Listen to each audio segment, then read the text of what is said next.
तो क्या धुरंधर the revenge पूरी तरह झूठ है या फिर मोदी की चलाई गई पीआर स्कीम है? इस वीडियो में मैं उन चीज़ों का खुलासा करूंगा जिसके बारे में बात करने से हर कोई डर रहा है। और मुझे नहीं पता कि तुम इस वीडियो पर क्लिक करने वाले पहले बंदे हो या आखिरी, लेकिन तुम्हारी जिम्मेदारी बनती है कि तुम इस वीडियो को पूरा देखो और सोच समझ कर अपनी राय बनाओ। फिर उसके बाद में यह डिसाइड करना कि यह वीडियो किसको सेंड करनी है। तुम्हें टाइटल देख के लग रहा होगा कि मैं धुरंधर द रिवेंज का कोई रिव्यू करने वाला हूँ। बिल्कुल नहीं। उसके रिव्यू के लिए तुम्हें इंटरनेट के ऊपर ढेरों वीडियोस मिल जाएंगी जिन्हें तुम देख सकते हो। मैं एक अलग पर्सपेक्टिव के बारे में बात कर रहा हूँ जिसको जानने के लिए तुम खुद बेताब हो। बस वीडियो के एंड तक बने रहना। और मैं कहूँगा कि इस वीडियो को मैंने काफ़ी पार्ट्स में डिवाइड किया है ताकि मैं कुछ पॉइंट्स के ऊपर स्पेसिफिकली बात कर सकूँ। तो रही बात मूवी की अच्छा या बुरा होने की, तो मूवी बेशक अच्छी है, मजा देती है, देखने लायक है। मैं कंपेयर करूँ इसके फर्स्ट पार्ट से तो इसका फर्स्ट पार्ट मुझे काफ़ी अच्छा लगा था। सेकंड पार्ट में कुछ माइन्यूट सी प्रॉब्लम है जिन चीज़ों को वही लोग नोटिस कर पाएंगे जो रेगुलर मूवीज़ देखते हैं या फिर मूवी रिव्यूअर या मूवी क्रिटिक्स का काम करते हैं। लेकिन जो नॉर्मल लोग हैं जो अपने मजे के लिए या एंटरटेनमेंट के लिए ही मूवी देखने जाते हैं थिएटर में कभी कभार, वो इस मूवी की कमियां नहीं देख पाएंगे। तो ओवरऑल आदित्य धर ने अच्छी मूवी बनाई है। और मेरी बात ध्यान से सुनना, मैंने कहा उसने मूवी अच्छी बनाई है, बाकी की चीजें अभी बाकी हैं। तो अब बात करते हैं इस मूवी के सबसे ज़्यादा कंट्रोवर्शियल टॉपिक के बारे में कि ये मूवी प्रोपागेंडा है या नहीं। तो मेरा सीधा और क्लियर जवाब है, ये मूवी प्रोपागेंडा नहीं है, लेकिन उसके बावजूद ये मूवी प्रोपागेंडा बनने वाली है। मैं ऐसा क्यों कह रहा हूँ? क्योंकि इसका फर्स्ट पार्ट बिल्कुल क्लीन था जिसमें चीज़ों को किसी भी डायरेक्ट पर्सन से सीधा कनेक्ट नहीं किया गया था। लेकिन आदित्य धर ने अपने सेकंड पार्ट में मोदी को सीधा स्क्रीन पर ही ला दिया, जो बिल्कुल बेकार है। क्योंकि आप चाहते तो पीएम के कैरेक्टर के लिए किसी पर्सन को कास्ट कर सकते थे, लेकिन आपने ऐसा नहीं किया, बल्कि आपने कहानी को मोदी के इर्द गिर्द पिरो दिया। और मैंने कभी नहीं देखा कि कोई फिल्म मेकर अपनी क्रिएटिव लिबर्टी के चलते किसी भी रियल पर्सन को अपनी मूवी के अंदर यूज करता है। और इसके लिए मैं आदित्य धर के लिए बिल्कुल खिलाफ हूँ। जो इन्होंने मोदी वाला जो स्टेप अपनी मूवी में लिया है वो मैं उसके लिए बिल्कुल ही खिलाफ हूँ। तो रही बात प्रोपागेंडा की, तो इस मूवी को देखने के बाद मोदी सपोर्टर और मोदी विरोधी इन दो गुटों के बीच में कॉन्फ्लिक्ट पैदा होने वाला है, जो किसी प्रोपागेंडा से कम नहीं है। और देखा जाए तो इस मूवी से मोदी की पीआर तो हुई है, इस बात से कोई डिनाई नहीं कर सकता।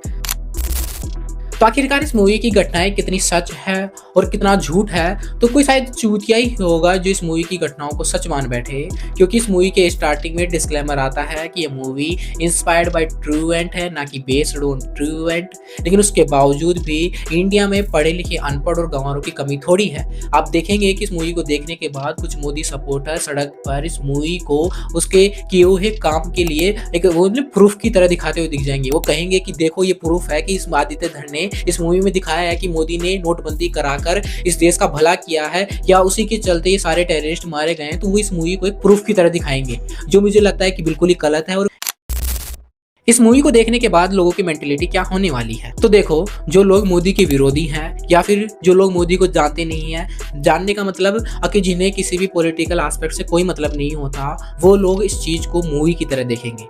लेकिन जो लोग मोदी के भक्त हैं या फिर वो लोग के मोदी सपोर्टर हैं, वो इस मूवी को एक मोदी की गाथा की तरह देखेंगे। लिटरली जब मैं इस मूवी को थिएटर में देख रहा था तो पीछे से लोग मोदी की जय जयकार लगा रहे थे। और इस चीज़ को देखने के बाद कौन ही बंदा कह सकता है कि वो लोग लिटरली मूवी को एंजॉय कर रहे थे या फिर वो मोदी की भक्ति में लीन थे।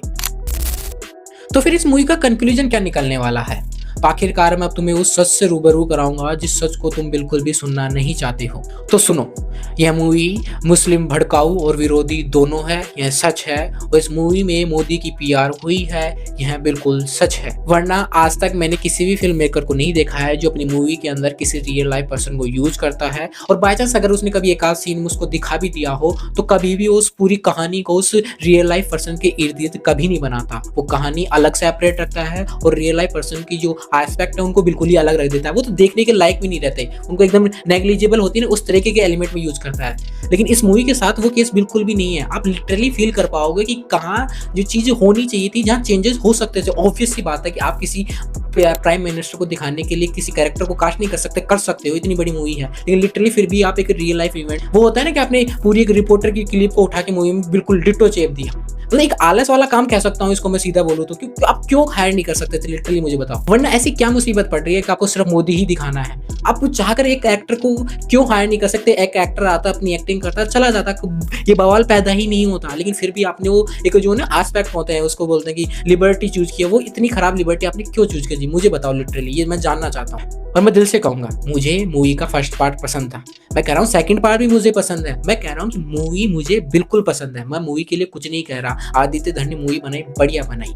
लेकिन उसके बावजूद भी इसमें जो एलिमेंट्स वो बिल्कुल चेंज कर सकता था। उसके हाथ में एक लिबर्टी थी कि मैं इसको चेंज कर सकता हूँ। और इन तमाम बातों के बाद मैं एक चीज़ बहुत ही श्योरली से कह पाऊँगा कि या तो तुम मानो या ना मानो, लेकिन ये मूवी हिंदू और मुस्लिम के बीच में खटास ज़रूर पैदा करेगी।